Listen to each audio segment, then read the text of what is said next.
And we are back for part two of our conversation on Fear of Cryptids. I am Jason Hewlett, And I'm Kenton J. Moore. and this is the Echoes of Fear podcast, oddcast. And as we've been doing so far this season, part one of the conversation is always more the academic, theological side of things. Part two is the pop culture side of things, and we are talking Fear of Cryptids. What is that officially called again, Kenton? Yeah, there's two things this is playing into in terms of phobias here. Yeah, so there's a bit of an overlap in it. So fear of cryptids specifically is called cryptozoophobia. And that is specifically the fear of cryptid monsters, but it blends a little bit into terraphobia, which is the fear of monsters in folklore and other, types of mythical creatures. Interesting. So and we got really you provided a boatload of information in the first episode there about cryptids, but now we're getting into the side of it. This I think is our own little nerdy, fun pleasure side of things, which is how these are portrayed, how this phobia is portrayed in popular culture. Yeah, Which all you have to do is go on like the Travel Channel or the Discovery Channel, and there's like a ton of like there's Expedition X, there's like, Finding hmm Bigfoot, Expedition Bigfoot, a lot of Bigfoot out there. He's kind of the granddaddy of cryptids at the moment. Um, but there's other material out there as well that you can find. I mean, I typically look more in the documentary side of things when it comes to this subject matter. Which I mean, I'll just pimp them right now. Small Town Monsters, I think, produces the best cryptid documentaries. They focus, for film and their YouTube series, they focus a lot on Bigfoot, but they touch on others as well. They've done Thunderbird yeah, episodes, Mothman, all that kind of stuff, Goatman, Chupacabra, Ogopogo, tons of that kind of books thing. too. Tons of And books books, yeah, too. they've started into the publishing arm of things as well. And books is a great place also to look for, I think, material. John Green wrote several books on Sasquatch, which are fantastic. Where's your cryptid pop culture experience kind of hovered around, Kenton? Well, I think for me, 90% of my cryptid experience in pop culture has just been monster movies, monster movies and TV series like X-Files and Supernatural, where they talk about, again, that confusion between what a cryptid is and what a mythical monster is. But, like video games too, monster game where you're being hunted by something. Like Until Dawn with the Wendigos and different things like that. So I think that's where most of my pop culture comes from. I mean, I'm not going to lie to you, Jason. My first experience with Bigfoot was Harry and the Hendersons, which is aging myself a I think that's a lot of people's though, right? Because that was a pretty big film back in the day. right? John Lithgow that was a popular. Yeah, I remember Harry and the Hendersons very well. Yeah, and then it became a TV series for a while after too. I think too, wasn't it? It did. I think it was like a syndicated show or something, so it wasn't like Yeah, everywhere, but it yeah, was. not for very long, but I remember it being one of the things we could watch on CFJC TV7 back home, and then Wow, that's going way back in the day. That's back also when you where I had saw three X-Files channels. though, because we never had Fox Network in Kamloops, so CFJC picked it up on like, Friday nights or Saturday nights at 10 o'clock or something like that. Yeah, yeah, exactly. And I loved X-Files until like so the thing with those kind of shows is I like them until they become pigeonholed. X-Files was great until it became all about aliens and nothing else. Supernatural was great until it became all about biblical angels and demons and nothing else. I loved the early seasons where it was like Monster of the Week. Yeah. Those are like yeah, I think those for me were always my favorite X-Files episodes. I mean, the alien stuff was fine until about season five, and then it just kind of got, when they did that, started doing the feature films as well, it got to be a bit Yeah, much. But yeah, I loved it when they would do an episode on the Jersey Devil yeah. or any of that kind of stuff, right? That I think that was just, and I like that with series now. There's not a lot of them that do that anymore. I think there was one called Grimm, which was about The fairy fairy tales tale guys. Yeah, yeah, creatures kind of thing. That was yeah, pretty decent. Supernatural, I think, was the follow up to X Files. It just had the greatest success with that kind of stuff. Although their yeah. And Wendigo episode was kind of crappy, I thought. yeah, it was. Study It was Wendigo. not gonna lie, especially because like, I don't know if I've ever told you this, Jason, before, but my favorite mythical monster is Wendigo. Is it? I've I been did not obs know that. Yeah, I've been obsessed with them since I learned what they were, and the fact that there was like a Canadian Cree trapper that in the like what was it, the early 1900s, I think, that 18, late snowed in. 1800s Swift Runner. Yeah, that's right. Yeah, and they actually in the DSM-5 manual that we talk about all the time in the phobia parts, there actually is something, a documented mental health condition called Wendigo psychosis, Yep. which Well, is that's where it started. He generally, was the first person hung in Western Canada because he claimed he was possessed by a Wendigo, and it prompted him to murder his family and yeah, eat them, yeah, which he and did. eat them, cannibalism. Yeah. Yeah. Yeah, and that's where I come from. Like I love like the folklore. I'm being a person obsessed with story. My big thing is why? Why? What prompted us to tell these stories? Like, why did Ukrainian people believe that if you cut your skin and there was fur beneath, you were a werewolf? Like, where did Where did that that come even from? come from? Like, and I just love it. I'm fascinated by folklore. So when in terms of pop culture, every time I see these things and I'm like, that's a really cool thing. And I want to know if it was a creature they just created for the movie. And then I go down a rabbit hole and I try to find the folklore behind what inspired the story. Yeah, which I think that's great. And I think more people, like so many people just consume this stuff just to consume it. But quite often there is, I mean, not always, but when it comes to sort of, if there's a Bigfoot movie, there's a whole bunch of folklore behind it dating back to the indigenous people who lived here beforehand, which I think makes it, which is kind of like is disappointing because what happens is so often in these movies, Bigfoot just comes down out of the woods, beats the shit out of people, and then they shoot it and they move on. You know what I mean? Like there's that very Yeah. rarely does it go beyond it just being a monster. Whereas like if you look into the folklore, this was like a spiritual being to the indigenous people. It was like a forest spirit, a guardian of the mountains, depending on which culture Yeah. you look at it at. Abominable It's a snowman, dimension Yeti. walker, like it passes from one realm to the other. There's so much good material that is movie makers just turned into a horror monster. Yeah. Well, I think, again, it goes back to that people want to be scared, like people want to go to a movie and they want to feel something for their $30 or whatever it is to watch a movie now. It's been a long time. So, It's a lot. It's it's, about that much if you get yeah, snacks. yeah, you get popcorn and stuff. But you want to feel something when you leave. And fear is such an easy, emotion to convey, you know? So I think that's part of what makes horror so popular and stuff. So it's just this monster of the week thing is easy to do. Yeah, it is. It is. So Bigfoot's another one. Um, Wendigo has been used in some films. There was a movie called Wendigo that Larry Fessenden made back, I think, in 2003 or four or something like that. Yeah, yeah, Low budget film. Um, Antlers is the most recent, I believe, that really I thought did a great job of telling that story. Guillermo del Toro produced it. oh Um, man, Very good movie. It's on Disney I Plus love right Del now. Toro. I'll have to check that out. I love Yeah, Del it's Toro. really, really good. And of course, like you talked about, there's the video game Until Dawn, where Yep. Wendigo features quite a bit in it. And then what I liked in Until Dawn is that they actually use the actual depiction of it. Like the pop culture depiction, it has like the head of like a deer with the antlers, but that's actually not what Wendigo traditionally was depicted as, just like a emaciated person. Yeah, well, That's how gaunt they were shown and in the game. elongated limbs and stuff. Yeah, Yeah, yeah, yeah. yeah, and great game too. So if you're a gamer at all and you've never played it, just give it a shot. It's a lot of fun. Well made. And they just released a remaster too with a whole bunch of new stuff. So I heard that. I want to get it because it's been about 10 years since I played it. So I really yeah, want to get into that. There's a yeah, movie coming out as well, which looks like they completely crapped the bed on it. well, that's not surprising. No, and there was such a good story there, and they just did something completely different with elements of just whatever. Then it's not even Until Dawn, as far as I'm concerned. Yeah, Um, but Books yeah, are like another great place for finding information on cryptids. I mean, most of them I'd say would be nonfiction books about the subject matter.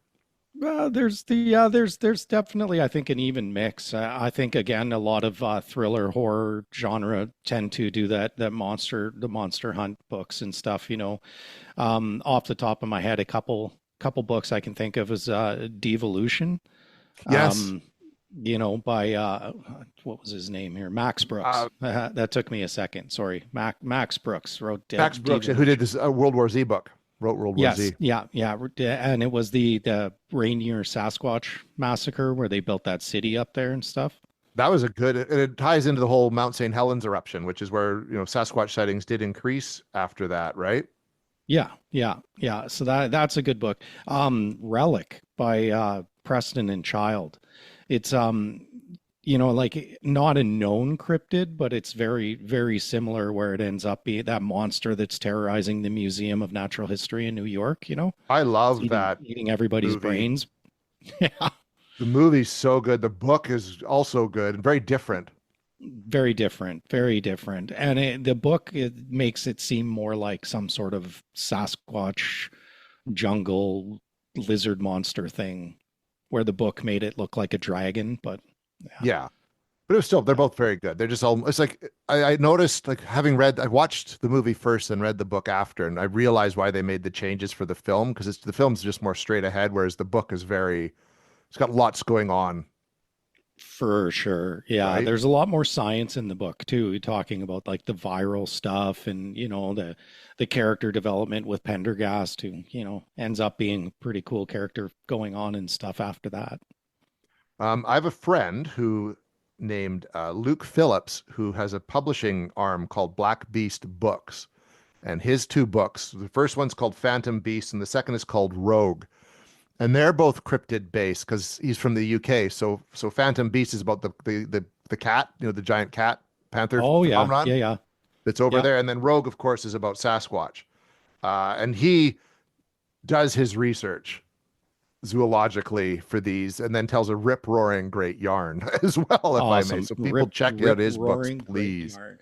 You sold me on that alone. Rip roaring. Who says that anymore? And I love it. It's I great. do because I think it's the best way to sum it up. So shout out to Luke Phillips. Check out his books. They're both well worth the read. Yeah. And like I haven't really cryptids isn't really something I've touched on in my own work yet. I tend to do a lot more folklore monsters, which puts me back into that terraphobia side of things again. But like I do have a Wendigo story. I called it The Taste of Tears. I think it was in my Dark Below the Ice and Other Stories short collection. That basically it's a Wendigo story that takes place on the Highway of Tears in British Columbia, like famous Nice. place where all the First Nations women have been disappearing over time. Is my own little like revenge story, love letter to that horror that's going on up there. But yeah, you're yourself though, Jason, like you've done some really cool things. And like I mentioned earlier, I have your book, the Cursed Water or the Legend of the Ogopogo.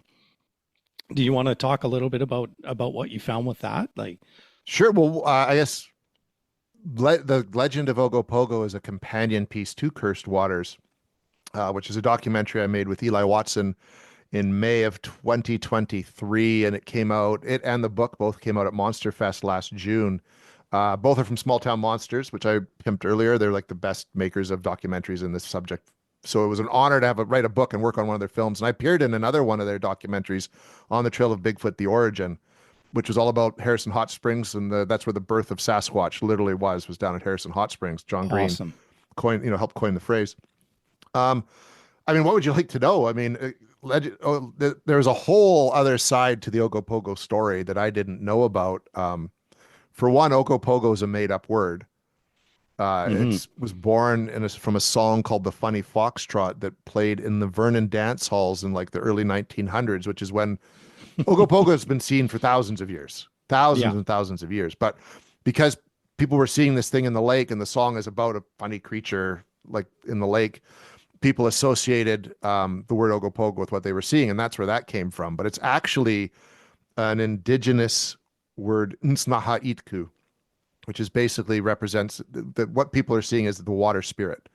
It is the spirit of Yeah. the lake. It is very much the lake itself in their belief system of the West Bank First Nations, and it occasionally will show itself in a physical form, which is the serpentine body with the head of like a horse or a dragon, antlers, flippers, and the tail of a whale. which I did not even know about when I first started researching. I mean, I knew it tied into indigenous folklore, but I didn't know it was that big a difference. Um, Yeah. and Ogopogo is strictly a tourism mechanism for the city of Kelowna. Strictly, that's all that Ogopogo is.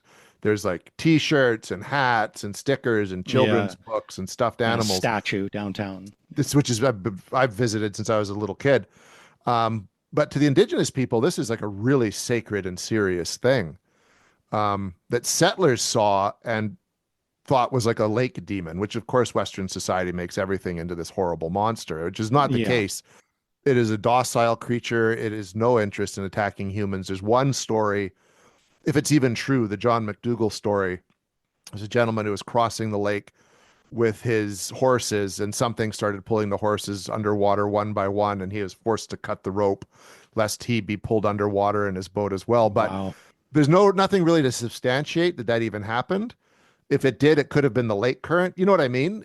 There's so many Hmm. different things, but because it was from that era when people were started to see this, they just attributed it to the Nsnahaitku. Yeah. And it's funny because growing up in this area too, like my biological father was a helicopter pilot, and he lived in West Bank. Hey, so I'd go and visit him every once in a while over there in Kelowna, and we do all that kind of stuff. And he loved scaring the bejesus out of us. So he'd tell us all these Ogopogo things. And then he'd take us out on his ski boat and try to get us to ski on the lake. And we're like, what the is wrong with you? but, I remember reading a book once when I was younger about Ogopogo and all this talk about sightings and stuff. And so many people calling it a sturgeon. And I was like, what's a sturgeon, And I didn't even know what that was until I actually saw a river sturgeon in real life. And they're terrifyingly ugly fish, man. They are. They are. Basically giant catfish with huge, spiky, spiny backs that just armored and hideous and black and demonic looking fish. Like, gross. And depending who you talk to, there either are or are not sturgeon in Lake Okanagan. Yes, yeah, I've heard Right? that, and you talk to anybody too, and they say there's no sturgeon in North Thompson River. They're all in the Fraser, but there are. Yeah. Yeah. How do you prove that there's not? Especially when you look at Lake Okanagan, how it's huge, man. And it's like, 2,500 feet deep in parts. It's like, how are Yeah, you going to check all that to confirm, A, if there's a sturgeon, and who's to say there isn't a lake monster in there either? You know what I right. mean? Because it's so big. And what blows my mind with this kind of stuff is how many people have like invested millions and millions of dollars for the hunt for these kinds of creatures, Like I remember there being a massive hunt for Ogopogo where they brought in submarines and Yep. divers and all sorts of stuff to scour the lake bottom. And, like that number is trumped exponentially by searches for Loch Ness, right? Like, It hugely, hugely. And the most recent was that eDNA test they did of the waters at Loch Ness, which I'd love to see someone do that at Lake Okanagan as well. yeah, yeah, Right? yeah. I haven't seen that study, but I heard about it. Yeah. I think they determined that like that maybe eel, you know what I mean, could be the response, could be what people are seeing in Loch Ness, if my memory serves me, because they did find an eel DNA component in the water. Interesting. Some Yeah, kind of giant eel. Huh. yeah. Fascinating. But that's just it. And it goes into like, Discovery Channel. Look at Discovery Channel and you get all the amount of TV shows and like you mentioned, documentaries and stuff. Legend of Skinwalker Ranch right off the top of my head. It's massive how many of these kind of shows exist and how many creatures there are out there. And thinking of monster movies alone, you get like Lake Placid with the giant alligator creature thing, could easily be a cryptid movie. And The There's a movie Gray. called Rogue from Australia. Same thing. It's basically like a giant crocodile sort of movie, Yeah, which is very yeah, good. I thought that both it and Lake Placid I thought were really excellent. I think giant crocodiles are a great foil for yeah. people because they're also real and they could be that big. You know what I mean? Like they're a prehistoric monster. Yeah, The Meg is another one too that's with Jason Statham, like popcorn movies, not a whole lot of science, but or legitimate science, I should say. But a lot of But fun. And the books are very good. The first two Meg books, like the Meg and the Trench, are awesome. Steve oh, Alten. I didn't Really even did know a they great were job. based on books. Well, They are. now I got to go get those books. You do, sir. I read the Meg will on a bus in going from like Sydney to Melbourne in Australia. It's a great book. Not so much cryptid related, but on the talk of like movies versus books, the first movie I ever watched in theater ever was in 1996 with my mother in Kamloops at the Paramount Theater, and it was the first Jurassic Park, right? Okay, yeah. And just a few years ago, I decided I was like, you know what, I'm gonna get the Crichton book, and I'm gonna read. Holy Jesus, was it nothing like the movie? Like, it was so much better. I haven't read the book. I'd like to. I think Crichton's a very interesting writer. Yeah, it's just so much more about that like human need for control, Yeah. and all that. But yeah, like so how much of your experience has been in cryptids or most of it in paranormal, Jason? More in paranormal, a little bit in cryptids. Like when we did We Want to Believe, we did like some Bigfoot hunt episodes. Yeah, I Um, remember watching those. Yeah. and that was pretty interesting because we did pick up wood knocks, you know what I mean, in a place where traditionally wood knocks had been heard, which I thought Yeah. was kind of interesting. And it's always nice to get that when you go looking for something because most of the Bigfoot related stuff, there's very rarely like there are sightings, but they're few and far between. It's more of the sounds associated, the whoops, the hollers, the knocks, you know what I mean? And then obviously footprints and things like that, Yeah, more so than physical actual physical evidence. sightings. But it was neat. But I'm fascinated by the cryptid side of things for the same reasons we talked about in the first episode. It's something you could physically go out and look for Yeah. and potentially see. And a lot of it is based on actual creatures that once existed. Like one of the prevalent theories about Bigfoot is it's Gigantopithecus, Yes. Yeah, giant apes, right? giant apes. So that would kind of make sense. Um, so I find it really interesting, and it's like I said, I'm making another documentary now where we're doing an expedition to look for Bigfoot, and it's exciting to me because it's something I haven't had a lot of experience in. Like all the work I've done with ghosts, I'm 100% convinced that there is something legitimate to that phenomena. Yeah. And I'd love for Yeah. that to be true with cryptids too, right? Like when I went into writing Legend of Ogopogo, I wasn't so sure lake monsters could exist, but by the time I'd finished the book and the documentary and had compiled evidence and had talked to people, I'm like, yeah, there's something in Lake Okanagan, even if it is more of a spiritual being than it is a physical one. Yeah, and that's one thing that's kind of why I wanted you to plug the book and I asked you that question is like I had never ever heard that First Nations angle that it was a lake spirit and I loved it. I loved it reading about your research and the way that you explored that angle was awesome. And Thank you. you did that in We Want to Believe as well when you were on your Bigfoot hunt. You had a First Nations artist out with you and he was, making offerings to the land and stuff and during your hunts and telling you stories. And I love that. I love that angle. Well, to me, like I hate trying to explain an unknown with another unknown, but the indigenous people were here a lot longer than we were, and who are Yeah. we to discount their belief system? Like, you know Yeah. what I mean? Like, who are we to do that? That's utterly, typically ignorant of our European ancestry, Yeah. right? Oh, yeah. And I, with all the traveling I've done too, like all the amount of the world that I've seen, unfortunately, much more than my own country. That's something I tell people a lot is, like I've been to every country in the Pacific Rim, except for Russia and Australia. No, New Zealand. I went to Australia. Sorry. And like I've been to all these places, but I've barely been out of Alberta. I've never seen Northwest Territories. I've never Same. seen Yukon, never seen the prairies like Saskatchewan or Manitoba. I spent my entire life in British Columbia and only from Kamloops to the coast, right? Yeah.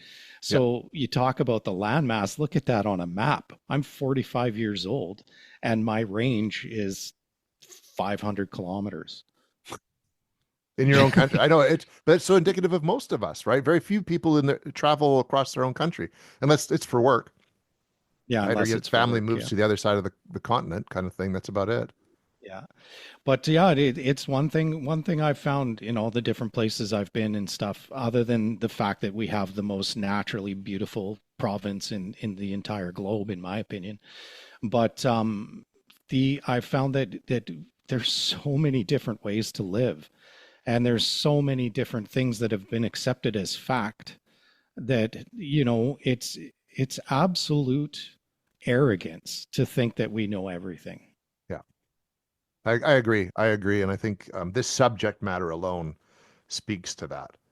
Yeah. And Yeah. the ghost, from the previous 2 weeks kind of thing. I think that speaks to that. And which is why I've just loved the material so much. And I've been fascinated by Yeah, it for as long as I can remember. for sure, for sure. But one thing I want to ask you, Jason, is, like in your opinion, when you think about the influence that cryptids have had on our pop culture and our entertainment, like we talked about just now, like the monumental amount of money and time and effort that's spent into creating these shows and movies and documentaries specifically, like, do you think that that's to do with facing the fears and the phobias, or like, do you think the popularity is because people are afraid of it, or do you think it's curiosity and I just think it's more exploring? curiosity than fear. You I think so, really, eh? really do. I think it's more curiosity than fear. And I mean, and then you can exploit that curiosity and play on the fear and make Yeah. money because fear sells. You know Fear what I mean? But sells. Yeah. I think it's curiosity more than anything else. I don't think I think if it was truly based on fear, people wouldn't want to make shows about it, That's a good point. That's a good right? point. Yeah. I think people are curious. They know the producers the people who make these know that people are curious about it and probably a little bit frightened about it, so they can kind of play around with that, right? Like it's just I think that's more where it comes from, because a lot of these shows I don't watch a ton of them anymore. Um, the fear is a big part of it in terms of like they want to they're trying to craft moments to scare you. Like you can't do a ghost hunting show and not have something happen that makes you bang and makes the audience jump a little bit. Yeah. Have a jump scare. Yeah. Have a jump scare, Less. but they also do tie into the stories behind these things, especially when it comes to Sasquatch, which I think that's where the curiosity is appeased as well, right? But I think that the Yeah. curiosity is the main motivator and You making know, and money. it's funny because if I sit down and I talk to somebody about ghosts or haunting or, whatever, there's the science part that engages my curiosity. The like, well, we've picked up this with this ghost box or this voice box, and we've picked up EMF, and we've done this and we've done that. But what really raises the hair on the back of my head is when people start telling me the history of the place, like Yeah. so and so, this woman lived here once that, drowned her babies in a bathtub, and that while her husband was away cheating on her, and like those, it's that lore and the story behind that raises, that's what brings the fear. Yeah. And then the curiosity comes from the physical, what's happened here, you know what I mean? Which I think is the reverse for most people, but I'm with you on that 100%. Like all the places that I've investigated, and the research I've done into Bigfoot and Ogopogo and now Wendigo, the story to me is the fascinating slash frightening part, especially when you get into Wendigo, Mm, right? yeah. And the rest, the other part's just exciting. Like looking for it is more just exciting than anything else, right? Yeah. Yeah, like I love sitting down and talking to people who've had these kind of experiences because, like maybe I can read people good. I can read people good. That came out wrong. But there's a talent to being able to get someone to share their experience and watch their physical and verbal tics, and that'll tell you a lot about how it affected them or if they're even BSing you or not.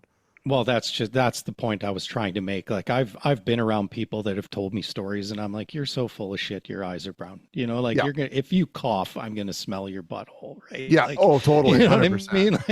Like, and then I've also been around people that I was like, this happened to you. It's the most outlandish story I've ever heard in my life, but I can see it in your eyes that Yeah. this happened to you. There's a gentleman named Martin Groves who I've actually met. I had the honor of meeting him at Monster Fest too. But I won't get into the details of it, but he has like a dog man slash Sasquatch encounter that is so far out there. But one, he's former law enforcement. Mm, Two, he's been an avid hunter and outdoorsman his entire life. Three, every time he tells the story, he tells it exactly the same. There's no embellishments at yeah. all. And then one thing that is a fact I think overlooked by a lot of people in this story, he actually says that he at one point he opens fire Hmm. on what he's seeing, which Wow. that's a trained response if you feel threatened and you believe you're being threatened, there's something's going to come and get you. Yeah. And so for me, Seth Breedlove, the main honcho at Small Town Monsters, and I've talked about this, it makes it so compelling. And even though it's far out there, you want to believe it because he tells it so well. He's either like no, I don't, I think this happened. Yeah. Yeah. And you just touched two important points from my side of the fence too there. Like you said trained law enforcement professional, which means he knows use of force. Yeah. So a person opening fire on something that's been trained in the use of force, I would tend to agree with you that something happened for Yeah, sure. exactly. Right. Whereas so many of these stories, I was like, oh, I couldn't believe it. And I just stood there watching it. And then I ran away, and it's just like, Yeah. Yeah. like So, and that right there is a point that I wanted to make during this pop culture episode. When, the fascinating thing about cryptids for me is that in our popular culture, still to this day, despite all of the documentaries, despite all of the monster movies, despite all of the novels, despite of everything, cryptids remain the number one oral tradition across all cultures, period, bar none. Right? yeah. Like you, man, like you will sit at somebody's front yard and they'll tell you, oh, this one time I saw the weirdest thing come out of those trees on the other side of my property. Oh, yeah. Like, Everyone almost like, has a story like that in some capacity. yeah. Yeah, and I think with our pop culture, that's where cryptids I think have affected us the most is in our oral tradition, our local folklore, local tales, right? And then the one those stories have then been translated into books because there's like you say, you go to like Harrison Hot Springs, you can get books of Bigfoot encounters in that region written by people who live there, and that's how those stories are passed on. And I think Yeah. that is a much better, you've hit the nail on the head. That's a much better source of keeping these stories alive in our popular culture than Hollywood going making a big budget Bigfoot movie. You know what I mean? That's going to have a lot more impact, I think. Oh, for sure. For sure. And you think of like things like the Nahanni Valley that we mentioned earlier and stuff, they're regional and you get all these books. Like if you type Bigfoot into Google, you're gonna get a ton of documentaries, YouTube videos. There's a guy I used to watch he ran a channel called How to Hunt. Mhm. And I used to watch his stuff for learning how to use different types of calls and all this kind of, and now all his videos are about Bigfoot encounters. Of course they are, because This guy people goes will on all watch it. these like, yeah, he goes on like horseback deep wood backpacking trips and stuff. And yeah, when you're out there, man, that's what you're going to find. That's awesome. Well, dude, as always, this has been a fascinating conversation. Yeah, absolutely. Absolutely. That we could And go on and I on and hope, on and on and on about. But I hope we know that everybody people out want to there listen to gets this on their something. drive to work or something, or on the bus or whatever, what have you, right? So, Yeah, and um, I hope we're giving you something to go look for too, I like hope so. an Yeah, like we idea. said at the end of the previous episode, like don't let your phobia about this prevent you from doing one of the best things you can do in the world, which is go spend time in nature. That's Yeah, half the time absolutely. people who Bigfoot hunt, and I know many of them, that's part of the appeal. They just get to Yeah, spend time outside, hiking, going around, right? Like it's important. breathing the fresh air. Yeah. Yeah, it's good for us. Um, Reset your circadian rhythm. That's one of the things yes, I love about camping. You a go to nature sleep. bath, I think it's called. Yeah, yeah. Go to sleep and wake up with the sun. Next 2 weeks, we're talking bathophobia. Yeah, yeah. We're leaving the land, ladies and gentlemen, and we're going to that fearsome mistress, the sea and the oceans. So the next 2 weeks we're going to talk about bathyphobia, which is the fear of unfathomable depths.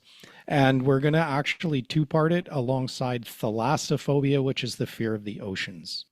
Well, because they kind of go together. Like, I mean, much, They much pretty like our much do, cryptid yeah. slash monster was. Why we want to do a cryptid thing and then a monster thing when you can play them together? Yeah, and I mean in future seasons we'll break down and we'll go specifically down the that one rabbit hole if we get that far and stuff, right? But for now I think we're gonna mix bathyphobia and thalassophobia. Awesome. Well, I look forward to that Dun, dun. conversation as always, Ken. I know you're going to have a boatload, if you'll pardon the pun, of research to present. And this one I have, ladies and gentlemen. So You do. bathyphobia I actually suffer from. So I have some incredible anecdotes and good stories about that one that you're gonna like. So tune in. Dun, dun, Da-da. Talk about oceans. Until then, I am Jason Hewlett. And I'm Kenton J. Moore. Go play outside, people. Yes, sir.